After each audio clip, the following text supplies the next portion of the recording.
सावधान। ओम नमः सिद्धेभ्यः, ओम नमः सिद्धेभ्यः, ओम नमः सिद्धेभ्यः। नमो अरिहन्ताणं, नमो सिद्धाणं, नमो आयरीयाणं, नमो वज्रायाणं, नमो लोये सवसाहूणम्। अरहंत सिद्ध सूरी उपाध्याय साधु सर्व अर्थ के प्रकाशी मांगलिक उपकारी हैं। तीन को स्वरूप जाने रागते भई जो भक्ति काय को नमाए स्तुति को उचारे हैं। धन्य धन्य तुम ही से काज सब आज भय कर चोरी बारंबार वंदना हमारी है। मंगल कल्याण सुख ऐसो हम चाहत हैं। हो मेरी ऐसी दशा जैसी तुम धारी है। ओ मेरी ऐसी दशा जैसी तुम धारी है।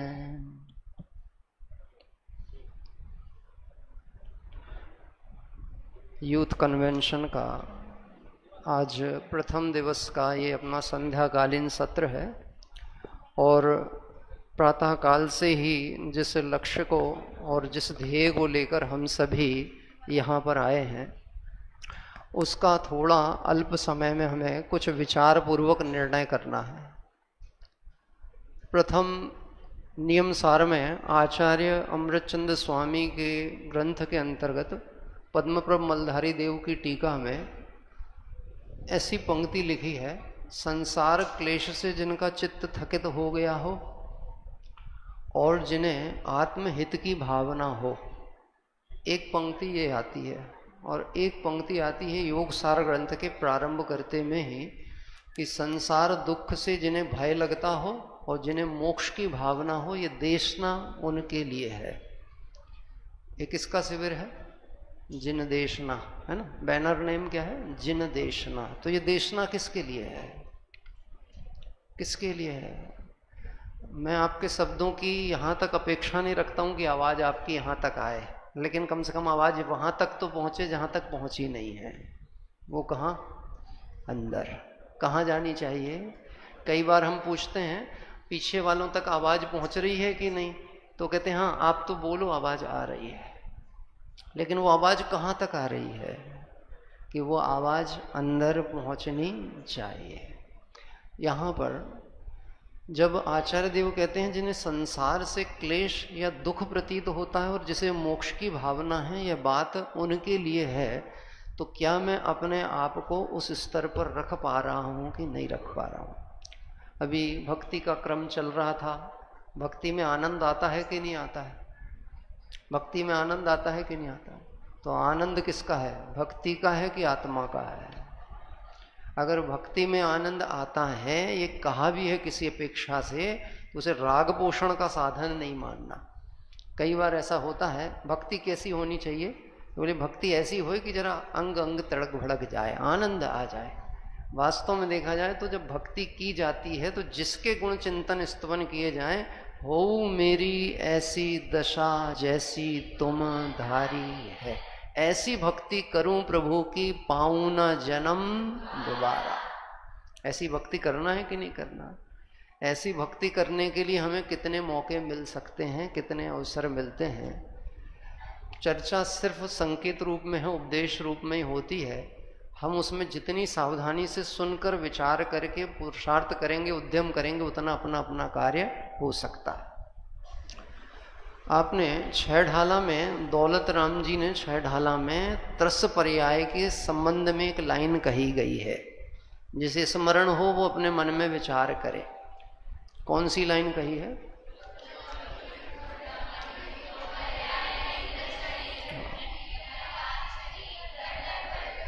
बहुत सुंदर। अपेक्षा यही थी कि आपको वो ध्यान में रहे। और वहां पे क्या कहा गया है? दुर्लभ लहीजों चिंतामणि त्यों पर्याय। जैसे चिंतामणि की प्राप्ति होना दुर्लभ है, वैसे त्रस पर्याय की प्राप्ति होना दुर्लभ कहा। त्रस पर्याय में किसको लिया है? 2 इंद्री से लेकर पंचेंद्री तक। एक बात बहुत ध्यान से समझ लीजिए, इस जीव का अनंत काल 2 जगह ही बीत सकता है, या तो निगोद में या फिर कहाँ बीतेगा? सिद्धालय में। और त्रस पर्याय की स्थिति कितने काल की है? थोड़े काल की। और थोड़े काल की त्रस पर्याय की स्थिति को कैसा कहा है? चिंतामणि के समान। लेकिन थोड़ा सा फोकस करें, ध्यान करें, तो दौलत राम जी ने जो त्रस पर्याय की स्थिति को चिंतामणि कहा, उसमें 1 इंद्री से 2 इंद्री की प्राप्ति को चिंतामणि कहा है। किसको कहा है? और 2 इंद्री मतलब कौन? लठ, है ना। एक बहुत सामान्य भाषा में कहते तो लट, लट पर्याय मतलब इल्ली की पर्याय प्राप्त होना चिंतामणि के समान है। तो फिर उसके बाद भौरे की पर्याय, चीटी की पर्याय, फिर उसके बाद असंगी पर्याय, उसके बाद संगी पर्याय। इसके लिए भी तो कोई एग्जाम्पल आना चाहिए था कि नहीं आना चाहिए था? कोई तो होना चाहिए। अगर चिंतामणि त्रस पर्याय में 2 इंद्री को कह दिया, वहां से कहना चालू कर दिया, तो पंचेंद्री के लिए कोई उदाहरण बचा है कि नहीं बचा? हो सकता है? आपका मन क्या कहता है? हो सकता है कि नहीं हो सकता? कोई उदाहरण दिया जा सकता है कि ये जो अभी मेरी वर्तमान मनुष्य पर्याय है, इसको हम किस एग्जाम्पल से समझ सकते हैं? इसकी क्या वैल्यू है? या अवसर मुझे मिला है तो क्यों मिला है? बहुत सारी चीजें ऐसी हैं जो आपकी सुनी होंगी, लेकिन परिचय में नहीं है। सुनना और परिचय, इन दोनों में अंतर है। डॉक्टर साहब ने, छोटे दादा ने अपने प्रवचन में एक बात कही है, जानने और पहचानने में महान अंतर होता है। किसमें है? हम जानते तो बहुत हैं, लेकिन हम पहचानते कितना है, ये बहुत महत्वपूर्ण है। कहते तो हैं इस पर्याय की स्थिति थोड़े काल की है, लेकिन लगता कितना समय की है? जैसे मैं आपसे प्रश्न पूछूं, ये जो स्वाध्याय है, इधर जितने लोग आ गए हैं, ये स्वाध्याय आप और हम पूरा करेंगे कि नहीं करेंगे? पूरा कर लेंगे कि नहीं करेंगे? मतलब स्वाध्याय का 45 मिनट का मुझे समय यहाँ पर है, तो इस 45 मिनट का स्वाध्याय पूरा होगा कि नहीं होगा?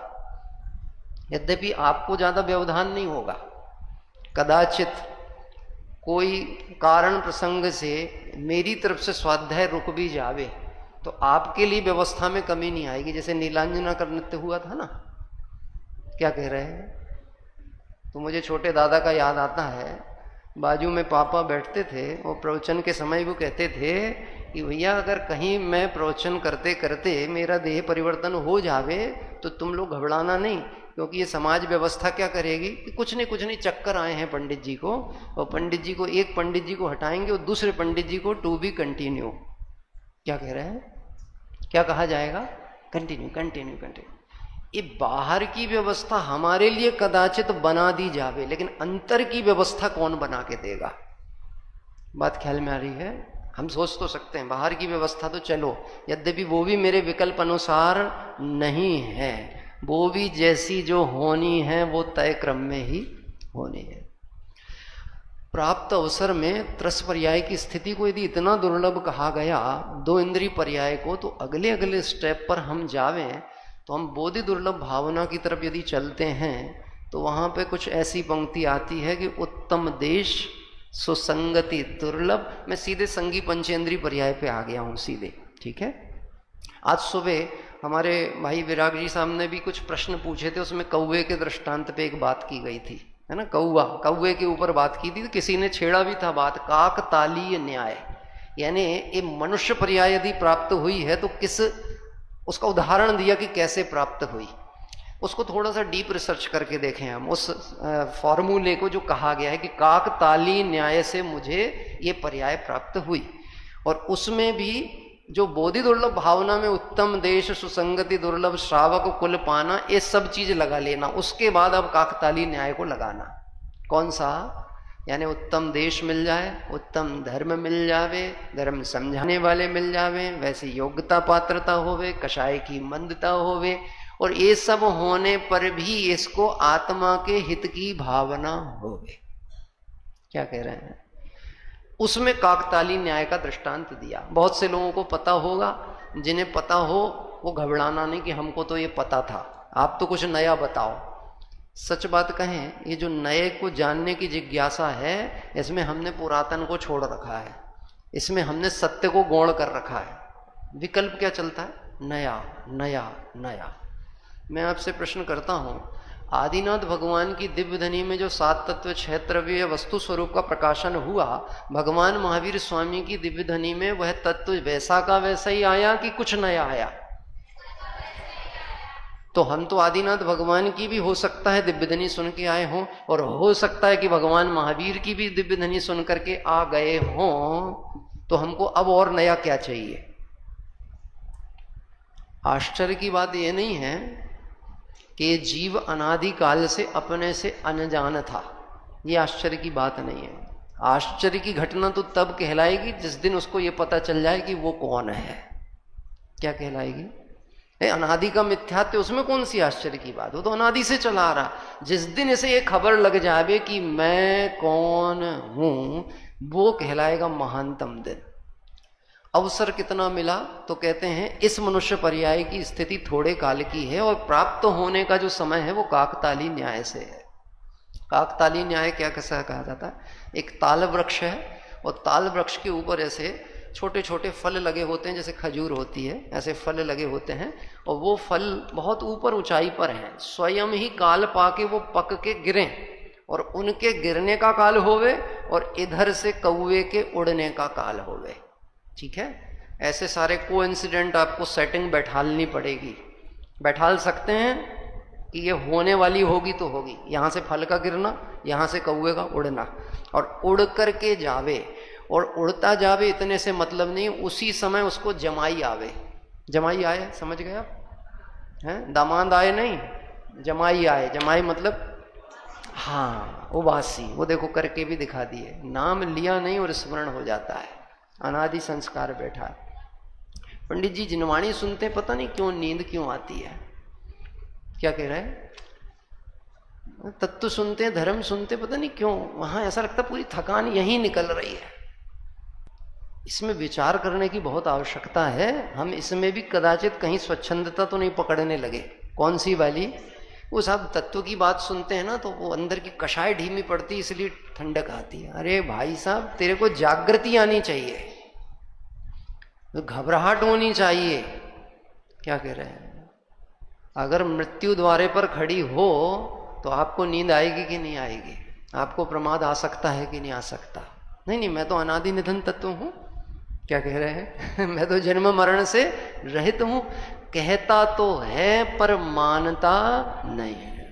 तो काकताली न्याय में उसी समय उस कौवे को जमाई आई, और जिस समय फल का वृक्ष गिरा, और उसी लेवल पे कि वृक्ष का गिरना हो उसकी जमाई हो, और उसी समय उसके मुख में वो आके फंस जावे। ये वो लोग बहुत अच्छे से समझ सकते हैं जिनको कैच लेना नहीं आता हो गेंद से, है ना। छोटे बच्चा भी बैठा है, आपको गेंद से कैच लेते आता? मैंने यहां से बॉल फेंकी आपकी तरफ, आप कैच लेने के लिए ऐसा हाथ करोगे, ठीक है। अब वो बॉल यदि इधर आई और आपने सही समय पर उसको नहीं पकड़ा, तो क्या होने वाली है? छूटने ही वाली है। यहां काकताली न्याय ये बता रहा है कि जिस समय उसने उसे पकड़ा है, वो सहज रूप से सारी व्यवस्था बन जावे और वो उसके पकड़ में आ जावे। आसान काम है कि कठिन काम है? अपन थोड़ी सी प्लानिंग बना करके देखें, ऐसी व्यवस्था जमा करके देखें कि ऐसे कोई परिणाम होवे जिन परिणामों के फल से मनुष्य गति का बंध होता होवे। और अभी तो ये भाव मिला था, अभी इस बार काम नहीं हो पाया, तो अगले भाव में काम करने के लिए एक अवसर तो और चाहिए कि नहीं चाहिए? एक अवसर चाहिए कि नहीं चाहिए? एक चाहिए कि नहीं चाहिए? बोलो। एक तो चाहिए ना। अच्छा, अगला मिल जाएगा तो क्या करना है? अगला मिलेगा तो क्या करना है?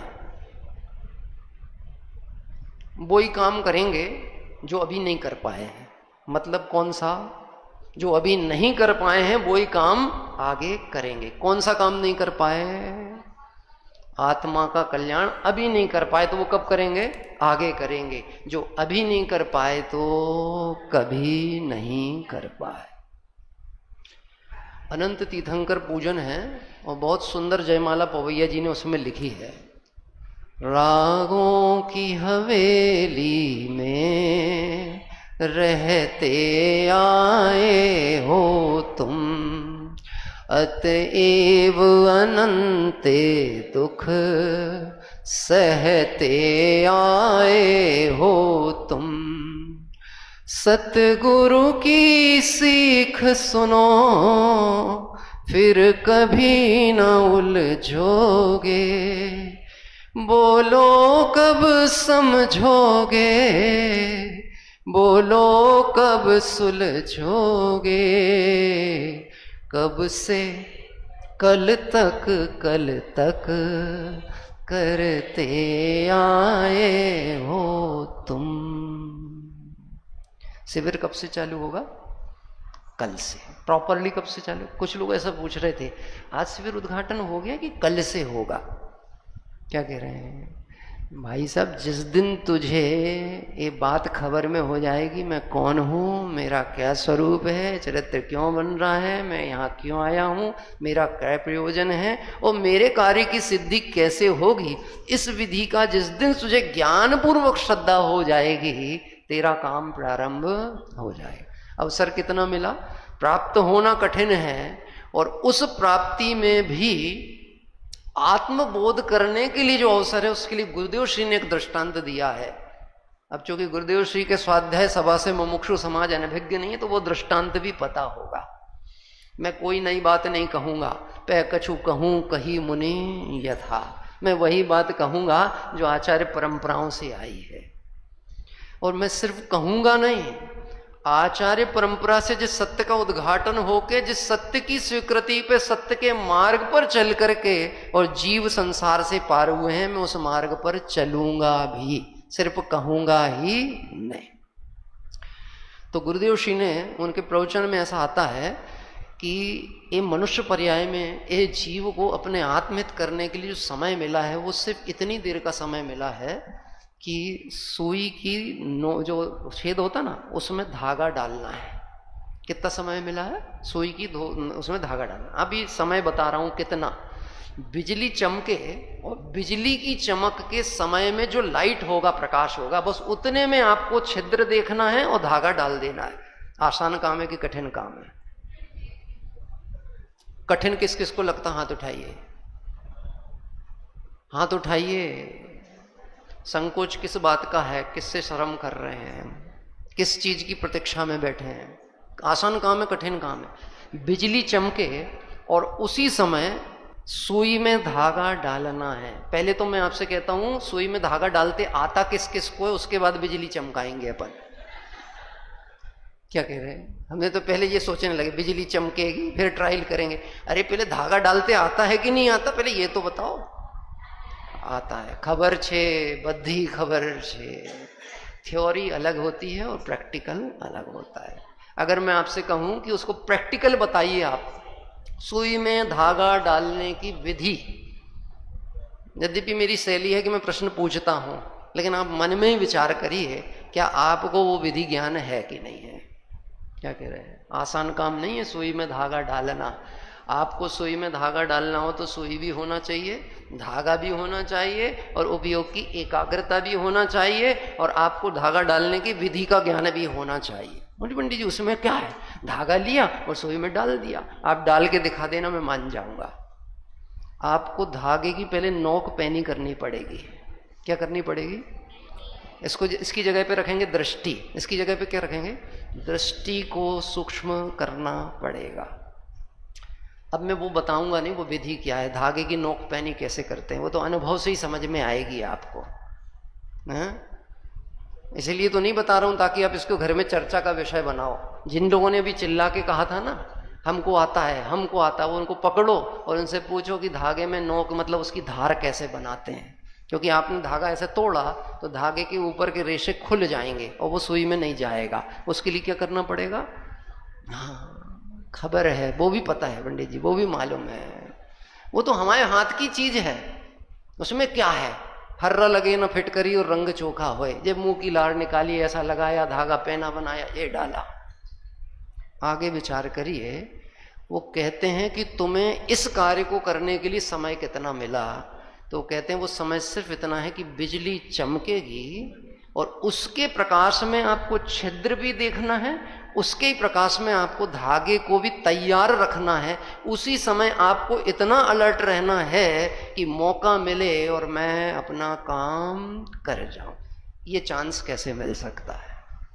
आसान काम है कि कठिन काम है? अभी तो दृष्टांत की बात चल रही है, ये तो एग्जाम्पल दिया है। और एग्जाम्पल एक देश होते हैं। कैसे होते हैं? एक देश, सर्वदेश नहीं लागू पड़ेंगे, एक देश एग्जाम्पल है। यदि एक देश एग्जाम्पल ही हमें अभी ऐसा प्रतीत होता हो कि ये कठिन काम है, तो फिर हमें समझना चाहिए कि आचार्य देव हमें इस अवसर पर जो करने योग्य कार्य है उसकी प्रेरणा यदि देवें तो हमें उस काम को कितनी शीघ्रता से और कितनी लगन से करना चाहिए। बात ख्याल में आती है? यदि अवसर चूका तो भव भव पछताएगा। कई बार ऐसे थोड़ी सी अपन शांत रस की वैराग्य भक्ति गावें तो लोग कहते हैं पंडित जी इसमें बहुत मजा नहीं आता है। एक कभी कभी तो ठीक है, लेकिन भक्ति में तो मजा किस में आता है? जब तक थोड़ा धूमधाम ना हो, संगीत में उछाला ना आवे, हैं? बोलो वो काय का आनंद है।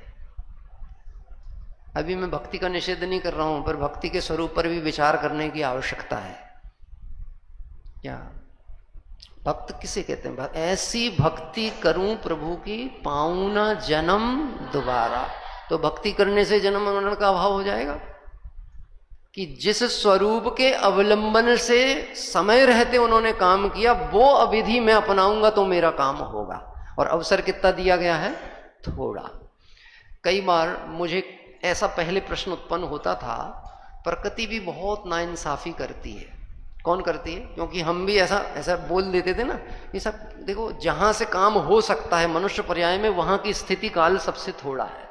आप देख लो एकेंद्रीय पर्याय की स्थिति कितनी है, नरक निगोदादिक की अवस्था कितनी बताई है? अनंत काल। और उसमें भी एकेंद्रीय वनस्पति आदि काय में आओ, जल कायक, वनस्पति कायक, वायु कायक, इनकी भी स्थिति देखें तो बहुत दीर्घकालीन है। इसके बाद में यदि हम देवादिक पर्यायों की भी बात कर ले तो वहां सागरों की स्थिति है। नरक गति की भी बात कर लें तो वहां सागरों की अब हजारों वर्षों की स्थिति है। मनुष्य पर्याय यदि प्राप्त होए तो उसमें स्थिति काल कितना है? अपना अपना किसी को अंदाज है? 60 प्लस कौन कौन हो सकता है? 60 साल तक की आयु जो कि गवर्नमेंट अपने मेडिकल साइंस के हिसाब से न्यूनतम मानी जाती है, लगभग 60 साल तक तो आदमी जी सकता है यदि सब कुछ फिट फाट रहे तो अपने को ऐसा लगता है कि 60 इयर्स की आयु अपनी है कि नहीं है? हाँ? मालूम क्या कहा है जिनवाणी में? एक पलक जो उठी रही है, एक पलक गिरेगी कि नहीं गिरेगी इसकी गारंटी नहीं है। पलक उठी है तो ये गिरेगी कि नहीं गिरेगी इसकी गारंटी नहीं है। ये गिरेगी उसके पहले ये आत्मा इस देह को छोड़कर परिणाम अनुसार गति से गत्यांतर हो जाएगा, क्योंकि उसको एक गति से दूसरी गति में जाने में कितना समय लगना है? तत्वार सूत्र आदि में तो आया है ना, ये गति से गत्यांतर होगा, एक देह छोड़ेगा दूसरी देह में जाएगा तो कितना काल लगेगा? 3 समय अधिक से अधिक। और अगर सिद्धालय जाना हो तो 1 समय। और पलक झपकते हैं तो कितने समय होते हैं? असंख्यात समय। यानी पलक कब झपकेंगे ये पता नहीं चलेगा और ये पर्याय पूरी हो जाए। ये सब बात तो कहते हैं, लेकिन विचार पूर्वक गंभीरता से कुछ निर्णय के लिए तैयार नहीं होते। बात ख्याल में आ रही है? अपनी बात चल रही है, अपनी बोलते तो हैं पर मानते नहीं है। बोलो काम कैसे होगा? जहर को जहर बोलते तो हैं पर मानते नहीं है। पी क्या रहे हैं? जहर। और मानते क्या हैं? अमृत। आज सुबह हम लोग जब नीचे बैठे थे तो चर्चा में ऐसी सहज बातचीत हमारी भी हो जाती किसी प्रसंग अनुसार, तो बात हो रही थी कि भ्रम से उत्पन्न होने वाले दुख के नाश करने का उपाय क्या है कि भ्रम नाश होवे तो भ्रम उत्पन्न दुख भी नष्ट हो जावे। लेकिन भ्रम से जिसे सुख मान लिया हो, किससे? जिसे भ्रम से ही सुख मान लिया हो, अब उस भ्रम को मेटे बिना सुख क्या होगा और दुख क्या है इसका भेद ज्ञान कैसे हो सकता है?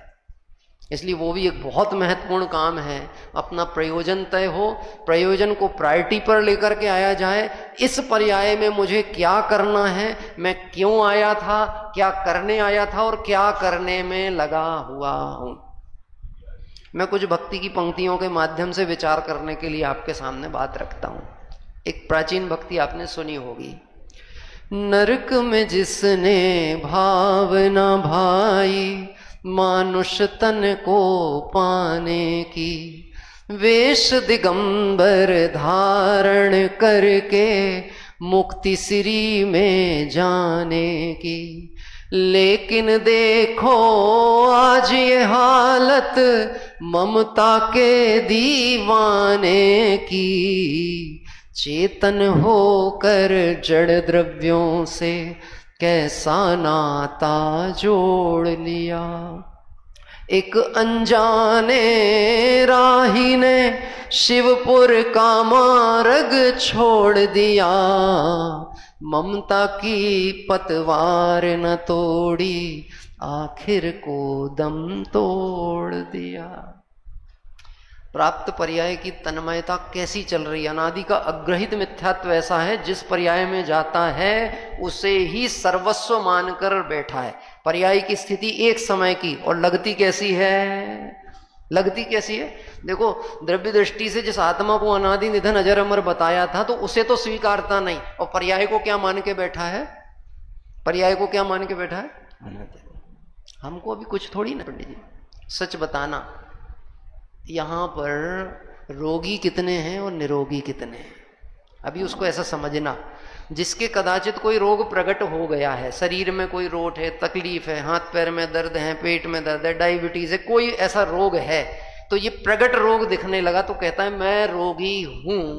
और जिसे इस तरह का कोई रोग नहीं है, वो बिल्कुल प्रसन्नता से कहता पंडित जी हमें कोई दवाई की जरूरत नहीं पड़ती, हम तो बिल्कुल क्या है, निरोगी। हम बिल्कुल निरोगी हैं, यह कहना भी रोग है कि नहीं है। नहीं समझ में आई बात। मैं निरोगी हूं यह कहना भी एक रोग है कि नहीं है। क्यों है? तुमने जो निरोगी कहा है वो किसे देखकर कहा है, और रोगी कहा है वो किसे देखकर कहा है।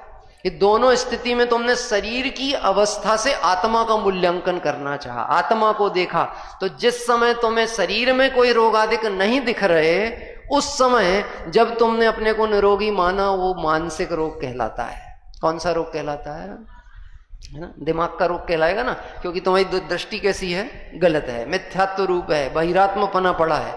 तो वो जो दृष्टि जिसमें शरीर की निरोग अवस्था को मैंने क्या मान लिया, मैं निरोगी हूं, और जब ऐसा चलता है विचार, मैं निरोगी हूं, मैं निरोगी हूं, मैं निरोगी हूं, तो समय कैसे बीतता है पता चलता आपको।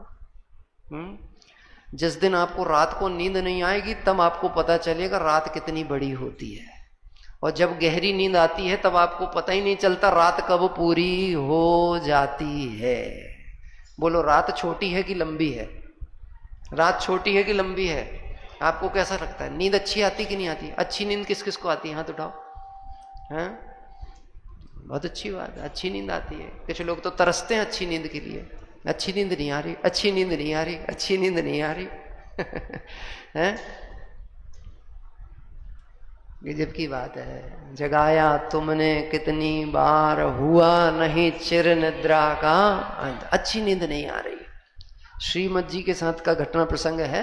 रात्रि के 12-1 बजे का समय था। अचानक उनकी नींद खुल गई, और नींद खुली तो साथ में कोई भाई सो रहा था, तो उससे कहते हैं मुझे प्यास लगी है। क्या कह रहे हैं? प्यास लगी है। अब वो जानता है कि ये तो श्रीमद जी हैं, इतने प्रति त्यागी हैं, इतने संयमी जीव हैं, और रात में कितने बजे बोल रहे हैं? 12 बजे। बोलो, न्यायपूर्ण बात की थी कि नहीं की थी उनने? रात को 12 बजे है, पानी पानी, प्यास लगी, प्यास लगी। अब देखो, जिसकी दृष्टि में प्यास शब्द का अर्थ पानी से जुड़ा हुआ है, उसकी नजर में उनकी प्यास क्या दिख रही है? पानी। तो उनने उससे पूछा तुम्हें प्यास लगी है? तो बोलता नहीं, मैं तो शाम को ही पूरा भरपेट रह जाता हूँ। क्या कह रहे? मैंने तो जब से नियम लिया ना, मैं शाम को ही 1-2 जग पानी पी लेता हूँ, सुबह तक प्यास लगती ही नहीं। तो बोले तुझे प्यास नहीं लगी तो सो जा। क्या कह रहे हैं? तुझे प्यास नहीं लगी तो सो जा। मुझे तो प्यास लगी है, जब तक प्यास नहीं बुझेगी तब तक मैं सो सकता नहीं। बात देखिए, यहाँ पर मनुष्य जन्म की दुर्लभता के प्रसंग में पंडित प्रवर टोडरमल जी साहब ने मोक्ष मार्ग प्रकाशक में एक दृष्टांत दिया, और उस दृष्टांत को हमें समझने की आवश्यकता है, क्योंकि यूथ कन्वेंशन शिविर चल रहा है। अभी मैं आपसे प्रश्न पूछता हूँ, इस शिविर में जो लोग आ गए हैं वो अपने को बालक मानते हैं, वृद्ध मानते हैं कि युवा मानते हैं? अब थोड़ा सा जैसे अपेक्षा से प्रश्न पूछा हूँ वैसे ही उत्तर देना, नहीं तो आप तीनों पर्यायों को चप्पल जूते की जगह उतार के आ जाना, वो कहना मैं आत्मा हूँ। अब मैंने जिस अपेक्षा से कहा है उस अपेक्षा ही से कहना। आप अपने को क्या मानते हो? बालक मानते हो, वृद्ध मानते हो कि युवा मानते हो? अभी बात कही थी ना, 8 साल से ऊपर वाला हो तो सम्यक दर्शन की पात्रता उसको हो गई है, और 60 साल से ऊपर हो जाए तो तब नहीं रहेगी, हैं कि तब भी रहेगी? आप अपने को क्या मान रहे हो? आत्महित के कार्य करने के लिए आपका अंतः का उत्साह है, और पुरुषार्थ क्या कह रहा है कि मैं कर सकता हूं कि नहीं कर सकता, हो सकता है कि नहीं हो सकता। अभी किसी भाई ने मुझसे पूछा कि पंडित जी भव्य अभव्य का पहचान कैसे की जाए, कि मैं भव्य हूं कि नहीं हूं। अगर ये प्रश्न यहीं से उत्पन्न होगा कि मैं भव्य हूं कि नहीं हूं, तो लॉजिकल प्रश्न है, वो सही भी है। लेकिन भव्य कोई है कि नहीं, अभव्य कोई है कि नहीं, कैसे पहचाने कि ये भव्य हैं कि ये अभव्य हैं? इन प्रश्नों से हमारा कोई सरोकार नहीं होना चाहिए। क्या कह रहे हैं? मुझे मेरे आत्मकल्याण से मतलब होना चाहिए। किससे होना चाहिए? ये जैन शासन मतलबियों का धर्म है, स्वार्थियों का धर्म है। यहाँ स्वार्थी शब्द का अर्थ वैसे ही निकालना जैसे प्यास शब्द का अर्थ उसने निकाला। क्या निकालना है? स्व का अर्थी, अपने अर्थ प्रयोजन की सिद्धि करने वाला। आप और हम सबका एक ही प्रयोजन है, प्रत्येक जीव का एक प्रयोजन है। बोलो क्या प्रयोजन है? देखो ये आश्चर्यकारी बात है कि जैसी प्रयोजन की बात आती है हमारी उत्साह और गति धीमी पड़ जाती है। हम उस शब्द पे नहीं आ पा रहे हैं और लगे हैं, मेहनत तो बहुत कर रहे हैं, लेकिन प्रयोजन शब्द आता है तो एक साथ एक स्वर में आवाज नहीं आती। सब जीवों का क्या प्रयोजन है? क्या बोल गए? ये शास्त्री पढ़ने वालों के बीच में बैठने में डर बहुत रहता है। ये हर चीज का उत्तर शास्त्रीय ढंग से ही देते हैं। क्या कह रहे हैं? अब देखो कोई नया भाई बैठा होगा, वो सोचेंगे पता नहीं इनने का पूछे, इनने का जवाब दिए, सुख चाहे दुख से। हमने पूछा तो सब जीवों का प्रयोजन क्या है, तो सीधे बोलना था सुख ही हो ना, और क्या बोलना था? क्या बोलना था? बोलना है सुखियों ने सुख चाहे दुखते हैं भाई। अब पहले तो शब्द समझ में आए, अर्थ समझ में आए, भाव को ले, जब तो समझ क्या मेरा प्रयोजन क्या है, सब जीवों का प्रयोजन क्या है? सब सुखी हो जाएंगे तो मैं सुखी हो जाऊंगा कि नहीं? सब सुखी जीवों के बीच में चले जाऊंगा तो सुखी हो जाऊंगा कि नहीं? दुखी जीवों के बीच में पड़ा हूं तो सुखी हो जाऊंगा कि नहीं? तो कैसे सुखी होऊंगा? कि सुख का स्वरूप समझे बिना, सुख को जाने बिना, पहचाने बिना सुख का मार्ग प्रारंभ हो सकता नहीं। और अवसर थोड़ा और काम बड़ा। बोलो बड़ा काम है छोटा काम है? आत्मा को देखना, आत्मा को जानना छोटा काम है कि बड़ा काम है? दुनिया को देखना है तो नजर उठाना पड़ेगी, और अपने को देखना है तो नजर गिराना पड़ेगी कि झुकाना पड़ेगी कि अंतर्दृष्टि करनी पड़ेगी। कितने ही लोगों को एक खबर ही नहीं है। हम जिन दर्शन करने जाते हैं और जिनेंद्र की मुद्रा के ऊपर भी प्रश्नवाचक चिन्ह लोग लगा देते हैं।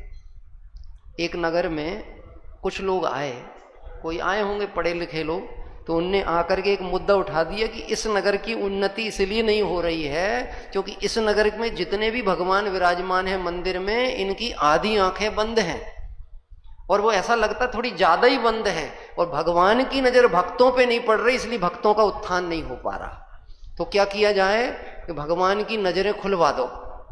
तो प्रतिष्ठित प्रतिमाएं, 100-100, 150-150 वर्ष प्राचीन प्रतिष्ठित प्रतिमाएं, जिनके निमित्त से हो सकता है कितने ही जीवों ने सम्यक दर्शन भी प्राप्त किया होगा, उन प्रतिमाओं की आंखें पाषाण में खुदवा दी गई।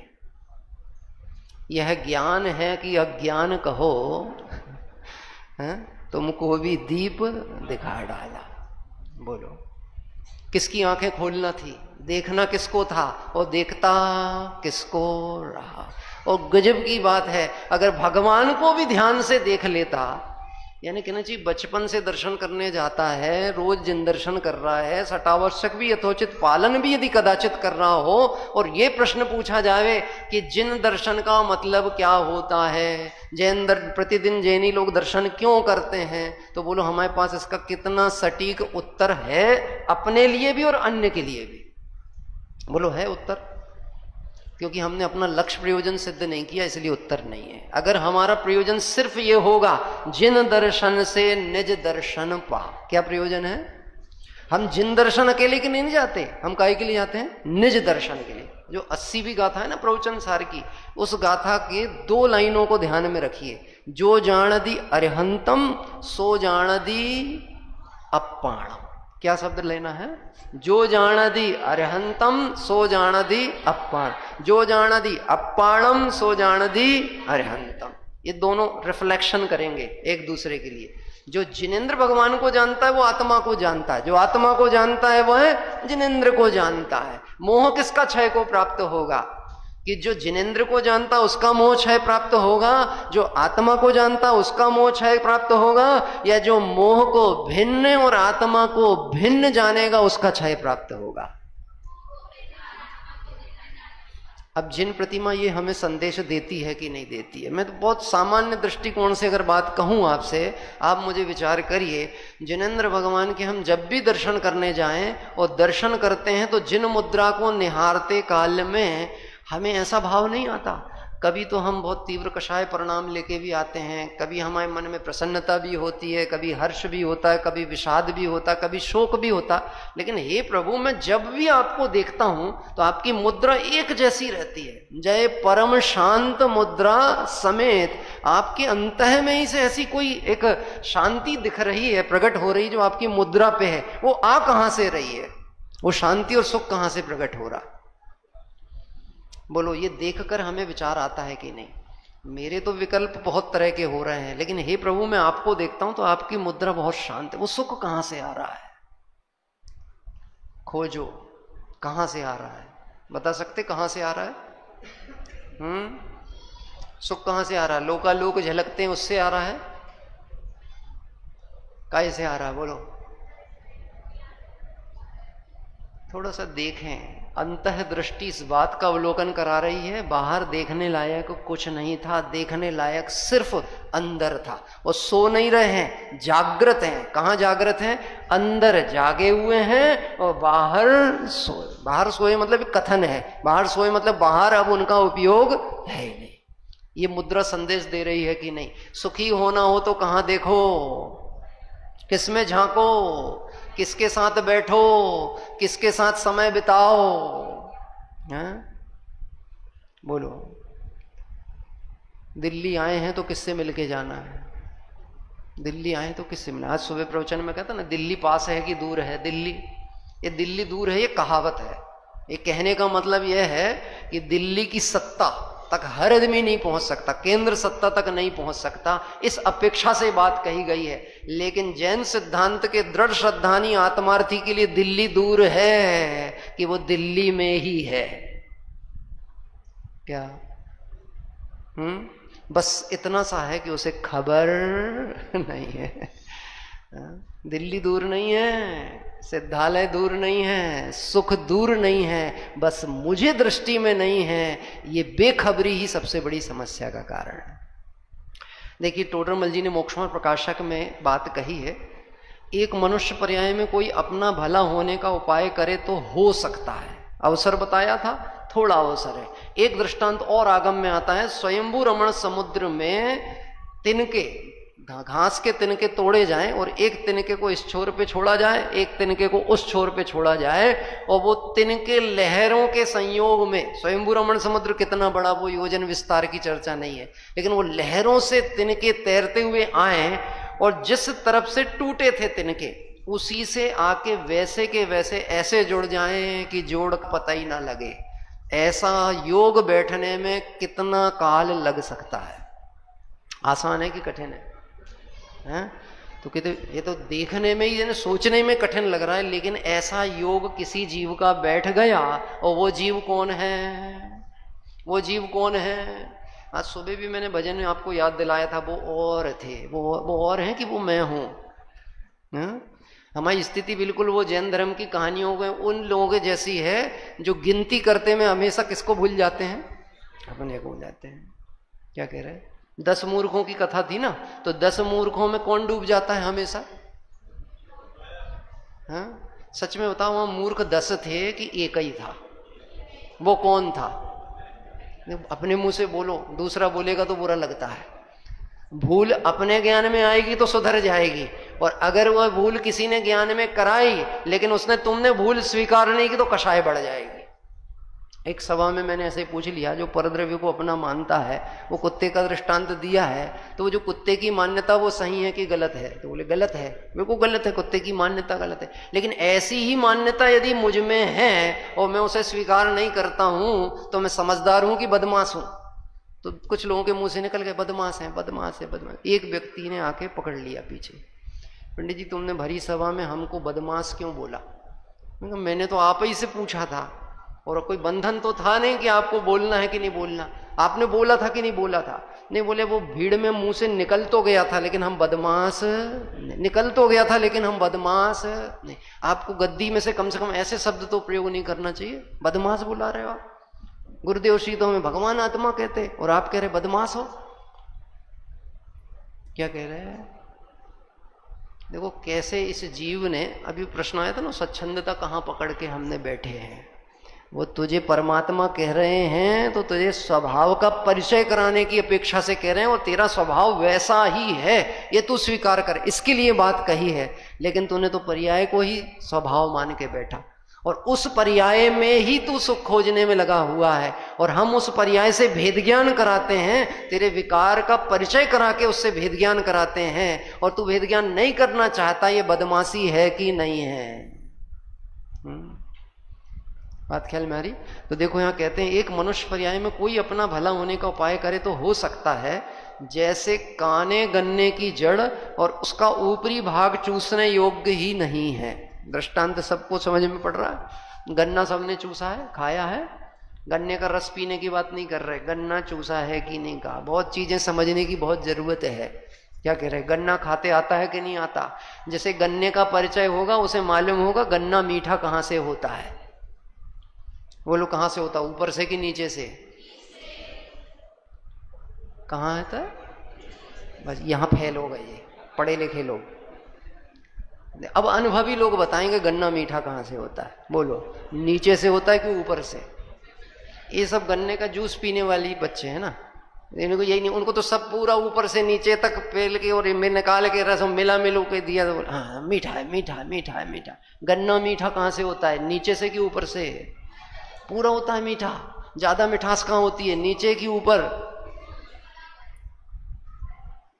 अब अभी सीजन नहीं है, पर हाथ कंगन को आरसी क्या है ना, एक बार जाके देख के ही आना कि गन्ना मीठा कहाँ से होता है। यद्यपि मिठास लक्षण तो सर्वत्र उसमें पड़ा हुआ है, पूरे में पड़ा है, पर उसकी मिठास होती है उसकी गहराई में। ज्यादा मीठापन कहाँ होता है? नीचे की तरफ। क्या कह रहे?